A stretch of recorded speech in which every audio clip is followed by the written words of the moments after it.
অবৈধ অভিবাসন বিরোধী অভিযানের অংশ হিসেবে আরও ৩৬ বাংলাদেশি নাগরিককে দেশে ফেরত পাঠিয়েছে যুক্তরাষ্ট্র। ২০ জানুয়ারি মঙ্গলবার দুপুর ১২টায় একটি বিশেষ সামরিক ফ্লাইটে হজরত শাহজালাল আন্তর্জাতিক বিমানবন্দরে এসে পৌঁছান তারা। এক নারীসহ ফেরত আসা এই ৩৬ জনের মধ্যে নোয়াখালী জেলার রয়েছেন ২১ জন। এছাড়া লক্ষ্মীপুর জেলার ২ জন এবং ঢাকা, মুন্সিগঞ্জ, কুমিল্লা, ফেনী, চট্টগ্রাম, গাজীপুর, কিশোরগঞ্জ, টাঙ্গাইল, নেত্রকোনা, লালমনিরহাট, শরীয়তপুর, বরগুনা ও সিরাজগঞ্জ জেলার ১ জন করে রয়েছেন।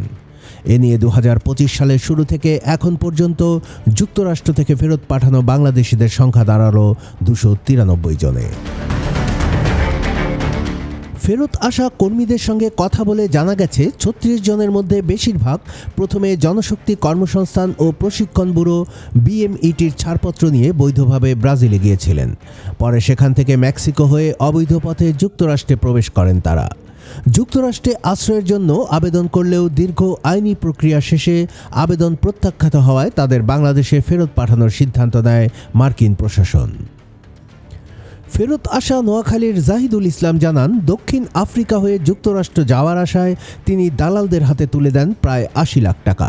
ফেরত আসা নারী গাজীপুরের সুলতানা আক্তার জানান, ব্রাজিল হয়ে মেক্সিকো সীমান্ত পার হয়ে তিনি দালালদের হাতে তুলে দিয়েছিলেন ৩০ লাখ টাকা।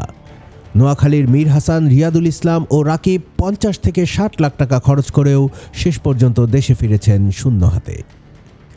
ব্র্যাকের মাইগ্রেশন ও ইউথ প্ল্যাটফর্ম প্রোগ্রামের সহযোগী পরিচালক শরীফুল হাসান বলেন, গত কয়েক দফায় যারা ফেরত এসেছেন তাদের অনেকেই প্রথমে ব্রাজিল গিয়ে সেখান থেকে যুক্তরাষ্ট্রে যান।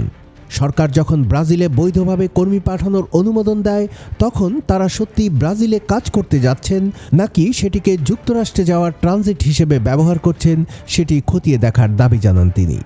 যেসব এজেন্সি এই কর্মীদের পাঠিয়েছে এবং যারা এই অনুমোদন প্রক্রিয়ায় যুক্ত ছিল তাদের জবাবদিহিতার আওতায় আনা উচিত বলে মন্তব্য করেন তিনি।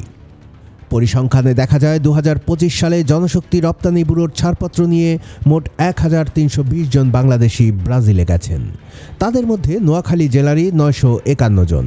ধারণা করা হচ্ছে তাদের বড় একটি অংশ মেক্সিকো হয়ে যুক্তরাষ্ট্রে প্রবেশের চেষ্টা করছেন। উল্লেখ্য, ডোনাল্ড ট্রাম্প দ্বিতীয় মেয়াদে যুক্তরাষ্ট্রের প্রেসিডেন্ট হওয়ার পর অভিযান আরও জোরদার করা হয়েছে। এরই ধারাবাহিকতায় বাংলাদেশি সহ বিভিন্ন দেশের নাগরিকদের একাধিক দফায় ফেরত পাঠানো হচ্ছে। সাম্প্রতিক সময়ে এই প্রক্রিয়া দ্রুততর হওয়ায় চার্টার্ড ও সামরিক ফ্লাইটের ব্যবহার উল্লেখযোগ্যভাবে বেড়েছে। এমনকি অনেকের হাতে পায়ে শেকল বেঁধে ফেরত পাঠানোর অভিযোগ এসেছে। কাগজ নিউজ ডেস্ক।